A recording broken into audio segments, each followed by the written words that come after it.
இங்க செயல்படுத்தலைன்னா இந்த கல்விக்கான நிதியை வந்து நம்மளுடைய மாநில அரசுக்கு கொடுக்க மாட்டாங்களாம். இந்த எல்கேஜி யூகேஜி பசங்க சண்டை போட்டுப்பாங்க தெரியுமா, அந்த மாதிரி கொடுக்க வேண்டியது அவங்களுடைய கடமை, இங்க இவங்க வாங்க வேண்டியது இவங்களுடைய உரிமை. ஆனா இவங்க ரெண்டு பேரும் இங்க எவ்வளவு சீரியஸா ஒரு பிரச்சனை ஓடிட்டு இருக்கு. இவங்க ரெண்டு பேரும் அதாங்க நம்ம பாசிசமும் நம்ம பாயாசமும்,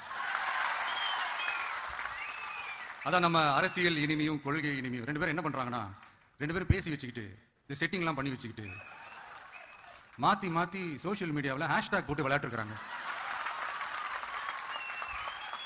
இங்க என்ன நடந்துகிட்டு இருக்கு, அதாவது இவங்க ரெண்டு பேரும் அடிச்சுக்கிற மாதிரி அடிச்சுப்பாங்களாம். அதை வந்து நாங்க நம்பணுமா, மக்கள் நம்பணுமா? What bro, it's very wrong bro.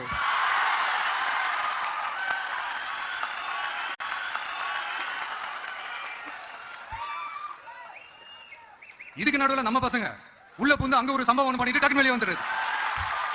TV K for TN அப்படின்னு சொல்லி. யார் சார் நீங்களா, எங்க சார் இருக்கிறீங்க? ஸ்லீப்பர் செல்ஸ் மாதிரி. அதனால இதெல்லாம் மக்களுக்கு நாம சொல்லி புரிய வைக்க வேண்டிய அவசியமே கிடையாது. அவங்களுக்கே தெரியுதுலாம் எவ்வளவு பெரிய ஒரு ஏமாத்து வேலைன்னு.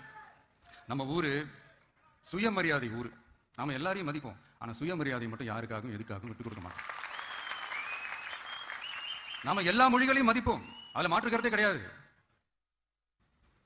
தனிப்பட்ட முறையில் யார் வேணாலும் எந்த ஸ்கூல்ல வேணாலும் படிக்கலாங்க. உனக்கு எந்த மொழி வேணுமோ, எப்போ கத்துக்கணுமோ, உனக்கு எப்போ தோணுதோ கத்துக்கலாம்.